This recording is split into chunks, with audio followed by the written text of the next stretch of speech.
नमस्कार. आपलं स्वागत आहे आयकॉन स्टील प्रस्तुत बिल्ड आयकॉन या उपक्रमामध्ये. आज आम्ही आलोत नाशिकमध्ये आणि माझ्यासोबत आहेत आर्किटेक्ट सागर कबरे सर. त्यांच्याबद्दल सांगायचं म्हणजे त्यांनी नुकताच त्यांच्या कामाचा रौप्य महोत्सव साजरा केला असं म्हणायला हरकत नाही. कारण 2000 सालापासून ते याच्यात काम करतायत, गेली 25 वर्षांपासून. आणि आपण असं म्हणतो की या मध्ये खूप काम करायला स्कोप आहे. म्हणजे रेसिडेन्शियल, कमर्शियल, इंडस्ट्रियल, इन्स्टिट्यूशनल असे सगळेच प्लॅटफॉर्म ऑलमोस्ट त्यांनी ट्राय केलेले आहेत आणि त्याच्यात त्यांचं काम चालू आहे. त्यामुळे हा 25 वर्षांचा प्रवास कसा होता, या क्षेत्रात त्यांना आलेले अनुभव कसे होते, त्यांची भविष्यातली वाटचाल कशी आहे आणि या क्षेत्राकडे बघण्याचा त्यांचा दृष्टिकोन काय आहे, या सगळ्या संदर्भातच अर्थात आपण गप्पा मारणार आहोत बिल्ड आयकॉन या प्लॅटफॉर्मवर. तर नमस्कार सर. नमस्कार. आता आपण थेट गप्पांना अशी सुरुवात येस. करूया. थोडंसं काय म्हणतो आपण बॅकग्राऊंडमध्ये जाऊन किंवा फ्लॅशबॅकमध्ये जाऊन असं मला म्हणायचं आहे. ओके. तुमचं केजी टू पीजी हां. हे शिक्षण कसं होतं ते पण मला ऐकायचं आहे एका अर्थानं. म्हणजे ओके. शाळा कुठली होती, मग कॉलेज ओके. कुठलं होतं? आर्किटेक्ट बनण्यासाठी प्रेरणा कुणाकडनं मिळाली, ज्यांच्यामुळे तुम्ही या क्षेत्राकडे आलात? आणि एकंदर हा शैक्षणिक प्रवास कसा होता? ओके. काय सांगाल? आर्किटेक्चरच्या अगोदर सगळ्यात सुरुवातीला म्हणजे लहानपणापासून मी एक रचना विद्यालय म्हणून शाळा होती. त्याच्यात होतो. मराठी माध्यमाची शाळा होती हं. आणि शालेय जीवन पूर्ण त्या स्कूलमध्ये गेलं आणि बेसिकली इन्स्पिरेशन म्हणजे माझे वडील. हं, त्यांनी लगभग 72 पासून त्यांची प्रॅक्टिस आहे. आजही प्रॅक्टिस करतात आहे हं, आणि लहानपणापासून त्यांनी मला आर्किटेक्चरचे बरेचसे धडे दिले. कॉलेजमध्ये असताना, स्कूलमध्ये असताना. हं. आमचं घरात तेच वातावरण होतं. डिस्कशन भरपूर आर्किटेक्चरवरच व्हायचं आणि त्याच्यामुळे मला त्याच्यात खूप इंटरेस्ट यायला लागला. मी त्यांच्या ऑफिसमध्ये जायचो, त्यांची कामं बघायचो, लोकांची कामं बघायचो आणि मग त्याच्यावर चर्चा करायचो. तर तेव्हा तर काही बॅकग्राऊंड म्हणजे काही वेगळं नव्हतं, पण आर्किटेक्चरवर डिस्कशन, त्याच्यातला इंटरेस्ट त्यांनी माझा क्रिएट केला. काय समजा आर्किटेक्ट झाला तर एक नेक्स्ट जनरेशन पण आपलं पुढे हे नेऊ शकतं आणि मग मी आर्किटेक्टकडे वळलो. बरोबर. असं सुरुवात होती. पण मग आता त्यातलाच एक महत्त्वाचा प्रश्न, की जेव्हा वडील आता या फील्डमध्ये होते आणि हो, त्यांचं इतकं चांगलं नाव होतं या क्षेत्रात. हो, जेव्हा आपणही त्या क्षेत्रात जातो, हो. तेव्हा आणि कामाला सुरुवात करतो, तेव्हा थोडं दडपण येतं का मदत होते? येस. दोन्ही गोष्टी आहेत. का एखादा एखादा एवढी मोठी फर्म समजा नाशिकमध्ये काम करतंय आणि त्यांनी तर झिरोपासून स्टार्ट केलेलं आहे आणि एक नाव वेगळं त्यांनी गाठलेलं आहे. अनेक मोठे प्रोजेक्ट्स केले आणि त्याच्यानंतर जेव्हा मी जॉइन झालो, तर हे प्रेशर तर होतंच का आपल्याला ही फर्म आता पुढे कशी न्यायची आहे, काय न्यायची आहे. पण वडिलांचं थिंकिंग खूप क्लिअर होतं, का याने प्रॅक्टिस पण सुरू केली, तरी याचं एक सेपरेट ऑफिस आपण तयार करू. वाह! आणि मी त्यांच्यावर 2 वर्ष प्रॅक्टिस केली हं, आणि मग त्यांनी मला सांगितलं, की "आता तुला ही जागा आहे, इथे तुला ऑफिस सुरू करायचं आहे." तर मला जरा शॉकिंग वाटलं, का "अरे, वडील असं काय बोलताय? एवढी हं, मोठी फर्म आहे, एवढं सगळं आहे." आणि त्यांनी मला सांगितलं, का "आता तू इथे सगळं तू सुरुवात कर. हं, हं, म्हणजे हं, स्टाफ तू बघ, क्लायंट तू बघ, सगळ्या गोष्टी तू बघ. तुला कुठे अडचण येईल, तर मला फक्त भेट." हं. तर आणि कुठे अडचण येईल तिथे मी तुला गाईडन्स आहे, पण तू तुझं स्वतःचं डेव्हलप कर. बरोबर. या गोष्टीमुळे काय झालं, का मला लक्षात येतं का या गोष्टीमुळे माझी जी ग्रोथ झाली आहे, ती एकदम फास्ट झाली. कारण का क्लायंट पण आपल्याला शोधायचं हे सगळ्यात अवघड काम आहे. एखाद्या क्लायंट समोर जाऊन आपण डिस्कशन करायचं, आपले प्लॅन्स दाखवायचे, त्यांना कन्विन्स करायचं का हे बेटर प्रॉडक्ट कसं आहे आणि बॅकग्राऊंडला तसं वडील आहेत, पण डायरेक्टली नाही आहे, इनडायरेक्टली आहे. लोकांना माहिती होतं का हे यांचा मुलगा आहे, पण आता आपण एक चान्स देऊन बघू असं करत-करत आपलं स्वतःचं प्रूव्ह करायला आपल्याला खूप जास्त प्रूव्ह करावं लागतं आणि वडिलांचा बॅकग्राऊंड आहे त्याच्यामुळे आपल्याला कामही चांगलं करावं लागतं. बरोबर. आपण काही काम चुकीचं केलं किंवा गडबड झाली तर आपलं नाव नको खराब व्हायला ते तर डोक्यात असतात आणि या गोष्टीमुळे मला असं वाटतं का स्टाफ मी स्वतः डेव्हलप केला. कॉर्पोरेशनमध्ये अधिकारी लोकांशी सगळ्यांची चांगला संबंध ठेवला कारण का प्लॅन पासिंग आणि हे सगळ्या गोष्टी त्यांच्या हातात असतात. कॉन्ट्रॅक्टर्स, कन्स्ट्रक्शन सगळ्या टीम डेव्हलप करत-करत स्वतःची एक मोठी टीम डेव्हलप झाली आणि त्याच्यामुळे मला असं वाटतं की ग्रोथ खूप फास्ट होती. कारण का जनरली मी बघतो काही समजा एखादं जसं मोठ्या झाडाखाली एखादं छोटं झाड येत नाही. हो. एखादा माणूस एखादा समजा डॉक्टरकडे आपण गेलो हं. आणि सीनियर डॉक्टर असतात आणि ज्युनियर डॉक्टर पण असतात. बरोबर. ज्युनियर डॉक्टर हुशार असेल तरी त्याने चेक केल्यावर पेशंट म्हणतो, "सर एकदा मोठ्या सरांना दाखवून द्या." बरोबर, बरोबर. मग त्या छोट्या डॉक्टरला असा इन्फेरिटी कॉम्प्लेक्स नेहमी येत हं. असतो. तर तो मला वाटला नाही कधीच. कारण बरोबर. का पूर्ण फ्रीडम होतं आणि मी माझं काम करू शकलो. त्याच्यामुळे एक वेगळी आयडेंटिटी तयार होण्यात खूप मोठा भाग झाला. तर ही सगळी आयडिया वडिलांचीच होती आणि त्यांच्याच गाईडन्समुळे मी एवढा फास्ट काम करू शकलो. क्या बात! मग आता या क्षेत्रातल्या प्रश्नांकडे येण्यापूर्वी एक हो, महत्त्वाचं विचारायचं आहे, की आर्किटेक्ट म्हणून तुम्ही तशी कारकिर्दीला हो, सुरुवात केली, आज एवढे वर्ष करताय. हो, पण मला नेहमी वाटतं, की आपण असं फक्त म्हणत असतो, हो, की आर्किटेक्ट, इंजिनिअर हा देश उभारणीमध्ये काम करतो. हो. त्याच्याकडे एक सामाजिक जबाबदारी पण असते बरोबर. आणि हे सगळं असताना, कामाचं प्रेशर असताना त्यांना छंद आणि याच्यासाठी पण वेळ कधीतरी काढला पाहिजे किंवा येस. आर्किटेक्टला स्वतःला एक ड्रॉइंग पण कधीतरी आवडत असतं. बरोबर. तर मग या सगळ्यातनं तुम्ही काही वेगळी ॲक्टिव्हिटी करता का? किंवा त्याच्यासाठी वेळ उरतो का? येस. आता छंद म्हणजे मी भरपूर काही गोष्टी करतो. येस. तेच मला तुमच्याशी शेअर करायला खूप आनंद होईल हो. आणि मला असं वाटतं का प्रत्येक माणसाने, प्रत्येक यंग एंटरप्रेन्योरने किंवा प्रत्येकाने काहीतरी गोष्ट, काहीतरी छंद आपल्यात पाहिजे. बेसिकली हेल्थ चांगली पाहिजे. प्रत्येक प्रोफेशनलला मी म्हणतो कारण का जवळपास आपण 20-25 वर्षाचे होतो तोपर्यंत आपलं शिक्षण चालतं. हं. आपण कोणाकडे तरी काम करतो आणि 25-27 वर्षात आपण प्रॅक्टिस सुरू करतो. 27 वर्षाची प्रॅक्टिस सुरू झाल्यानंतर आपल्याकडे एखादं काम येतं, 2-4 कामं येतात आणि ते हं. काम पूर्ण व्हायला 2-3 वर्ष लागतात. म्हणजे काम प्रूव्ह होईपर्यंत 35 वर्ष आपल्याला लागतात आणि 35 वर्षानंतर आपल्याला मोठी कामं मिळायला लागतात बरोबर, आणि अराउंड 40 नंतर अजून मोठे मिळायला लागतात. बरोबर. पण हे सगळं करताना मला सगळ्यात महत्त्वाचं वाटतं की हेल्थ आपली महत्त्वाची आहे. सगळ्यात, प्रत्येक माणसाची. प्रत्येकाने आपल्या हेल्थकडे खूप लक्ष द्यायला पाहिजे. त्याच्यामुळे माझ्या माझ्या डोक्यात ते घुसलं होतं का अरे हेल्थ चांगली पाहिजे. त्याच्यासाठी मग मी रनिंग सुरुवात केली. तर मी आता बरोबर. बऱ्याचशा मॅरेथॉन करतो. क्या बात है! नंतर सायकलिंगची सुरुवात केली. कारण का दरवेळेस मी असं पंढरपूरची वारी जायची. तर मला असं वाटायचं, "अरे आपण पण जायला पाहिजे. काय आनंद आहे या गोष्टीत." वाह! आणि मग एक दिवशी ठरलं का नाही मला जायचं आता सायकलने जाऊ. चला पायीच शक्य नाही. तर माझ्या मित्रांना जमा केलं आणि आम्ही पंढरपूर गेलो आणि मग दरवर्षी पंढरपूर जातो. तर ही झाली हेल्थच्या विषयी गोष्ट. आणि दुसरी गोष्ट आत्ता आपलं प्रोफेशन असतो. आपण सगळे खूप कामात बिझी असतो. तर सकाळचा वर्क वर्क हेल्थसाठी दिला पाहिजे. रोज हप्ताभर आपण काम करून संडेला आपल्याकडे वेळ बराच असतो. तर संडेला माझं सगळ्यात मोठी हॉबी आहे का माझ्याकडे खूप अँटिक गोष्टीचं कलेक्शन आहे. म्हणजे माझ्याकडे जवळपास 2000 मूर्त्या असतील ब्रासच्या. हाल्फ इंचपासून तर 3-4 फुटापर्यंत 90 किलोपर्यंतच्या मूर्त्या आहेत. म्हणजे 80 ग्रॅम ते 80 किलोच्या मूर्त्या असं पकडा तुम्ही ब्रासच्या. नंतर अँटिक भांड्यांचं मोठं कलेक्शन आहे. कारण का अँटिक भांडे मी बघतो का त्याच्यावरून आपलं कल्चर लक्षात येतं. तो जो प्रॉडक्ट झालेला असतो त्याला खूप रिसर्च झालेला असतो आणि इंडियातला प्रॉडक्ट हा एक अटमोस्ट लेव्हलपर्यंत गेला होता आणि आता लोकं नवीन घर बांधतात तर जुने भांडे मोडमध्ये टाकून देतात आणि एवढे सुंदर सुंदर काम असतात कारण का ते मेंटेन होत नाही. लोकांकडे जागा नसते. तर ते टाकून देतात आणि मग मी जुन्या बाजारात जातो. त्या भांडी शोधतो. त्या भांड्यात अभ्यास करतो आणि अशा अनेक गोष्टी मिळतात आणि त्याच्यावरून आपल्या भारताचं कल्चर लक्षात येतं. का किती रिच कल्चर होतं आणि ॲज अन आर्किटेक्ट तो एक मला छंद पण आहे. जुन्या कॅमेऱ्याचा छंद आहे. ते माझ्याकडे 200-300 वर्षापासूनचे कॅमेरेज आहे. त्याचं पण एक म्युझियम म्हणजे एक फ्लोअर माझ्या घरात पूर्ण फक्त म्युझियमसाठी डेडिकेट केला आहे. आणि भांड्यांचं मी अजून एक बघतो का आता बरेच लोकं इंटिरियर डिझाइनची प्रॅक्टिस करतात आणि काही आर्टिफॅक्ट्स म्हणून आपण काहीतरी चायनीज प्लास्टिकच्या वस्तू किंवा साध्या वस्तू आणून ठेवतो. त्याच्यापेक्षा आपण इंडियन जे आपले प्रॉडक्ट आहे जुने युटेन्सिल्स असो, ज्वेलरी बॉक्सेस असतो, खूप काही गोष्टी आहेत. त्या हं. लोकांनी ठेवल्या तर अजून त्या गोष्टी टिकतील आणि त्या टिकून राहतील. कारण का नाशिकमधनं जवळपास 2-4 टन असे भांडे रोज मेल्ट होतात आणि हो, त्याचं हो. मला खूप दुःख होतं. का हे सगळं आपलं प्रॉडक्ट संपवून चाललंय आणि राहणार नाही. तर परदेशात आपण जातो तर खूप मोठे म्युझियम्स आहे आणि तिथे त्यांचं पूर्ण प्रिझर्व्ह केलंय. तर अशा काहीतरी छंद असतो. या छंदामुळे मेंटल स्ट्रेस आपण रिलॅक्स होतो.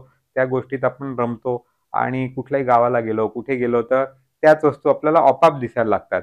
आणि बरेच लोकं म्हणतात छंदाला खूप पैसे लागतात, काय लागतात. तर माझ्याकडे एक मोठा ग्रुप आहे. तर ते लोकं आम्ही जवळपास 15 दिवसातनं एकदा भेटतो आणि प्रत्येक जण दाखवतो का मी हा छंद सुरू केलाय किंवा हा छंद करतो.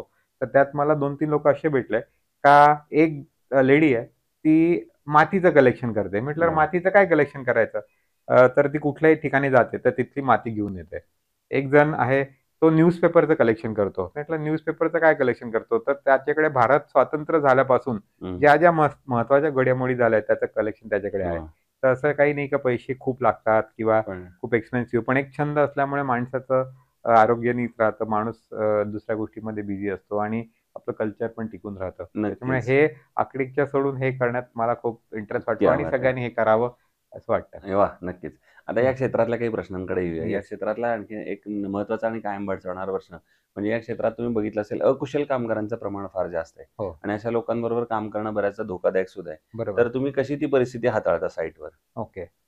ॲक्चुअली आता आपण साईटवर जातो, तर सगळे लोकं असतात, लेबर्स असतात.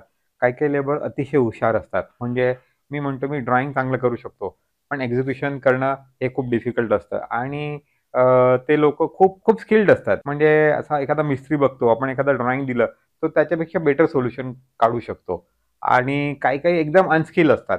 तर मला असं वाटतं का लेबरला पण आपण ट्रेनिंग देऊन हं. समजा साईटवर गेलोय, एखादा चांगला लेबर आहे, तर त्याला आपण त्याच्याशी हितगुज केलं, त्याच्याशी गप्पा मारली.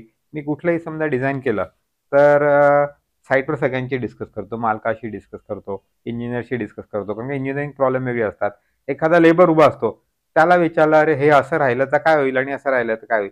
खूपदा मला त्याच्याकडनं चांगलं उत्तर मिळतं. कारण का वाह! तो प्रॅक्टिकल स्वतः तिथे काम करत असतो. हं, हं. तर त्याच्याबरोबर समजा कोणी त्याचा असिस्टंट राहिला, तर हं. ऑटोमॅटिक त्याची स्किल डेव्हलप होतील. कुठलंही बरोबर. काम करताना अ, माणसाची इन्व्हॉल्वमेंट असेल तर तो डेव्हलप होतो. म्हणजे अनस्किल पण माणूस समजा अशा लोकांबरोबर राहिला, तर तो लवकर डेव्हलप होईल आणि त्याचा स्वतःचा पण कीन इंटरेस्ट पाहिजे, की मला हे खूप काम करायचंय आणि एकदम मन लावून करायचं. तर आपोआप सगळे लोकं बदलू त्याला शकतात. येतात. येस. बरोबर आहे. दुसरं रेसिडेन्शियलमध्ये काम करताना तुम्ही हो, बऱ्याचदा कस्टमरकडनं ऐकलं असेल, हो, की आमचं बजेट थोडं कमी आहे. हो, हो. एवढ्याच बजेटमध्ये करून द्या आणि अशा वेळेला येस. मग बजेट आणि क्वालिटी या हो. दोन्हीचा समतोल तुम्ही कसा साधता?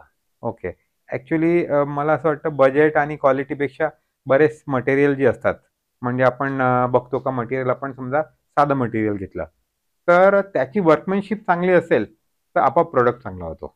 म्हणजे असं नाही का खूप भारी मटेरियल लावलं, समजा आपण इटालियन मार्बल लावलं आणि घर चांगलं झालं असं नाहीये. साधं समजा शाबात पण असेल आणि शाबात आपण व्यवस्थित लावला, म्हणजे मटेरियलपेक्षा लेबर हा खूप महत्त्वाचा आहे. का हं, त्याची लावण्याची वर्कमनशिप ही चांगली पाहिजे. हं. तर बजेट मला असं वाटतं कमी बजेटमध्ये उलट जास्त चांगलं काम होऊ शकतं. काम होऊ शकतं. म्हणजे आपण जसं मी खूप लोकांना एक एक्झाम्पल देतो, का समजा माझ्याकडे खिशात ₹500 आहे आणि मला 8 दिवस काढायचे. आपण बघतो तर आपण ₹500 चे 8 दिवस काढायचे तर समजा आपल्याला काही खर्च करायचा असेल, तर आपण स्वतःला विचारतो, "अरे, आता मला चहा प्यायचा आहे. खरंच गरज आहे का?"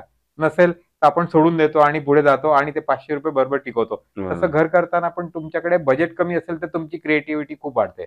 म्हणजे मला सांगितलं एखाद्याने, की माझ्याकडे हे मटेरियल आणि हे वापरायचं आहे. तर हं. त्याच्यावर मी खूप विचार करू शकतो. पण कोणी सांगितलं कुठलंही वापरा, तर त्याचा विचार कमी होऊन जातो ऑटोमॅटिक. बरोबर. आय उलटं आहे थिंक म्हणजे. उलट बजेट असेल तर क्रिएटिव्हिटी खूप वाढते, असं बरोबर, मला म्हणणं आहे. बरोबर. दुसरं एक अर्बन डिझायनिंगच्या दृष्टीने आपण हो, त्याच्यात स्पेशलायझेशन केले त्यामुळे हो, थोडासा त्यातला एक प्रश्न मला विचारायचा हो. आहे. ते म्हणजे नाशिक जिल्ह्याच्या विकासाचं व्हिजन हां. एक आर्किटेक्ट म्हणून जर तुम्हाला विचारलं, तर हो. तुम्हाला काय वाटतं प्रशासनानं कुठल्या क्षेत्रावर काम केलं पाहिजे आता? आता सगळ्यात महत्त्वाचा मुद्दा मला असं वाटतं UDCPR जो आलाय, हं, का त्याच्यात भरपूर FSI दिलेला आहे. हं. भरपूर काही-काही लोकांना फॅसिलिटीज दिलेल्या आहे. पण त्या मानाने आपलं इन्फ्रास्ट्रक्चर खूप कमी पडतंय. म्हणजे छोटे-छोटे रस्ते आहेत. त्या छोट्या रस्त्यांना मोठ्या-मोठ्या भव्य बिल्डिंग होत आहे आणि त्या बिल्डिंगमध्ये समजा पार्किंग पण बिल्डरने दिलं, हो, तरी जेव्हा त्या पार्किंग समजा रस्त्यावर आलं, तर रस्त्याचं काय होणार आहे आपल्याला माहिती नाहीये. बरोबर. तिथे लागणारा वॉटर सप्लाय आहे का तेही आपल्याला कळत नाहीये. हं, ड्रेनेज आहे का नाही तेही कळत हं, नाहीये. हं. पण मला असं वाटतं का प्रशासनाने मेन म्हणजे इन्फ्रास्ट्रक्चरवर खूप जोर दिला पाहिजे. बरोबर. का चांगले मोठे रस्ते, गार्डन्स, अमेनिटीज या गोष्टीवर खूप लक्ष देऊन लोकांनी पण त्याच्यात इन्व्हॉल्व व्हायला पाहिजे आणि प्रत्येकाने आपली सिटी म्हणून वागायला पाहिजे. समजा एखादं गार्डन कॉर्पोरेशनने करून दिलं, तर मेंटेन करणं हा आपला कर्तव्य आहे असं समजून काम करायला पाहिजे. आपल्या सिटीवर आपलं प्रेम असेल, तर आपण बरोबर. ते करू शकतो. तर इन्फ्रास्ट्रक्चरवर खूप महत्त्वाचं आहे. नाशिकमध्ये आता कुंभमेळा येतोय. उलट Kumbh Mela is a good point two develop Nashik city. चांगले प्रोजेक्ट्स झाले समजा, चांगले रोड्स झाले, तर आपोआप नाशिकचं डेव्हलपमेंट चांगलं होईल. प्लांटेशन भरपूर आहे नाशिकला, पण अजून वाढायला पाहिजे. कारण का नाशिक आपण क्लायमेटसाठी लोकं नाशिकला येतात हं, हं. आणि तर त्याच्यावरही बरंच लक्ष द्यायला पाहिजे. एन्व्हायर्नमेंटली बिल्डिंग्स चांगल्या व्हायला पाहिजे, असं बरोबर मला आहे. वाटतं. हे महत्त्वाचे तुम्ही मुद्दे सांगितलेत. पण त्याच्यात लोकांनी काय करायचं हे तर ऑफकोर्स आहेच कारण लोकसहभाग लागेल. हो. पण आता प्रशासनानं काय पावलं उचलली पाहिजे त्या इन्फ्रास्ट्रक्चरसाठी चांगले गार्डन्स किंवा ती अमेनिटी स्पेस क्रिएट होण्यासाठी? सगळ्यात महत्त्वाचा मुद्दा मला असं वाटतं पार्किंग आहे, हं, रोड्स आहे. हे हं. सगळे चांगले लोकांनी करायला पाहिजे. हो. मोठे-मोठे भव्य रोड व्हायला पाहिजे. कॉन्ट्रॅक्टर सगळे चांगले पाहिजे, कामं चांगले व्हायला पाहिजे. तर प्रशासनाने थोडंसं स्ट्रिक्ट झालं, तर ऑटोमॅटिक ह्या गोष्टी सुधारतील. हं. चांगलं सगळे नेटवर्क, चांगलं इन्फ्रास्ट्रक्चर रेडी होऊ शकतं. बरं. दुसरं आर्किटेक्टमध्ये जेव्हा स्टील निवडण्याची वेळ येते, तेव्हा हो. तुम्ही काय जनरली पॅरामीटर बघता आणि मग ठरवता की स्टील चांगलं आहे? येस. आता स्टील म्हणजे ॲक्च्युअली स्टीलाची क्वालिटी आपण चेक करतो बऱ्याच वेळेस आणि आता खूप कंपन्या इंडियात आलेल्या आहे आणि प्रत्येकाची एक वेगवेगळी क्वालिटी आहे. तर क्वालिटी एक तर चेक करायला पाहिजे. त्याचं परफॉर्मन्स कसं आहे, आपण एखाद्या बिल्डिंगला वापरलं आहे, तर तिथे त्याचा परफॉर्मन्स कसा हं. आहे. आता त्या टेस्ट अवेलेबल आहे. सगळ्या कंपन्यांच्या टेस्ट आहे. तर ते टेस्ट रिपोर्ट आम्ही चेक करतो. त्या स्टीलचं एखादं सॅम्पल आम्ही चेक करतो का काय फरक आहे. चांगल्या क्वालिटीचं स्टील निवडणं हे सगळ्यात महत्त्वाचा विषय आहे. कारण का स्टील हा सगळ्यात महत्त्वाचा भाग आहे. म्हणजे लोकं घर बनवतात, तर एखादा लाईट फिक्स्चर ते ₹100 ऐवजी 5,000चं घेतात. पण कधी-कधी स्टीलमध्ये कॉम्प्रोमाईज करतात. जो बरोबर. बेस भाग आहे त्याच्यात त्याच्यात कॉम्प्रोमाईज व्हायला कॉम्प्रोमाईज नको, करायला नाही पाहिजे. असं वाटतं. तर बरोबर. या गोष्टींवर खूप लक्ष द्यायला पण पाहिजे. मग आयकॉन स्टील यापूर्वी कुठल्या प्रोजेक्टमध्ये वापरलंय का तुम्ही? येस, मी बऱ्याच प्रोजेक्ट्समध्ये वापरलं माझे बरेचसे काही बिल्डरशिप प्रोजेक्ट्स चालू आहे. तर त्याच्यात पण वापरलेलं आहे भरपूर ठिकाणी. ओके. काही हाउसिंगमध्ये वापरलं आहे, कुठे कमर्शियलला पण मग वापरलेलं आहे. त्याच्या सर्व्हिसबद्दल, डिलिव्हरी अवेलेबिलिटीबद्दल? नाही, सर्व्हिसबद्दल तर काही प्रॉब्लेम आलेला नाही कधी. अच्छा. डिलिव्हरी पण चांगली आहे ओके. आणि बऱ्याचशा कॉमन लोकांना पण आयकॉन स्टीलचा एक ब्रँड माहिती पडलेला आहे. बरोबर. तुमची जी मार्केटिंगची पण आहे. त्याच्यामुळे कॉमन माणसात कसं असतं, का एखादा नवीन स्टील आला ब्रँड, तर त्याला नाव माहितीच नसतं. पण तो नाव पण लोकांपर्यंत पोहोचलेला आहे तुमचा. तर बरोबर. असं लोकांना त्याचा कॉन्फिडन्स आपोआप येऊन जातो. वाह!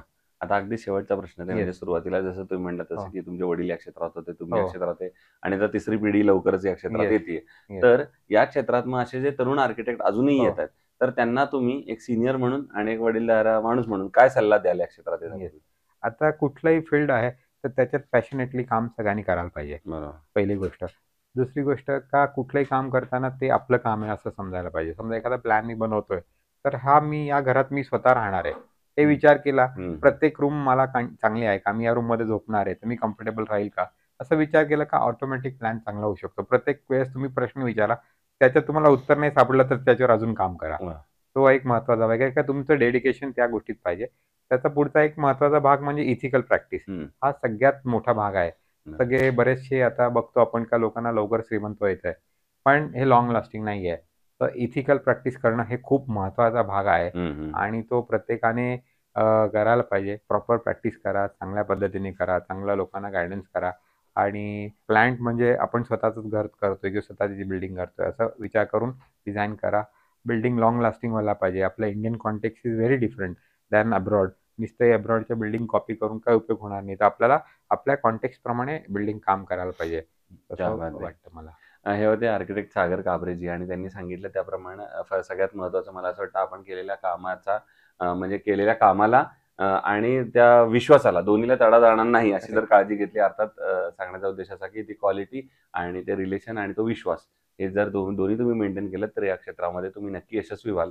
पुन्हा एकदा सर आपले येस. मनापासून आभार की धन्यवाद, तुम्ही आलात धन्यवाद. आणि तुम्ही हे तर काम तुमचं फार उत्कृष्ट चालू आहे. पण येस. त्याचबरोबर तुम्ही मगाशी जो सल्ला दिलात की काहीतरी एक त्याच्यावर छंद हॉबी केली पाहिजे कारण आजच्या हां. धकाधकीच्या जीवनामध्ये हो. तेही फार महत्त्वाचं आहे येस, तुमच्या येस, वर्क लाईफ बॅलन्स आपण ज्याला म्हणतो. येस, तर त्याप्रमाणे तो तुम्ही मेंटेन करताय आणि लोकांनाही सवय लावताय. त्यामुळे या दोन्ही कामांना आयकॉन स्टीलकडून येस. मनःपूर्वक चला शुभेच्छा. धन्यवाद. Thank you. धन्यवाद.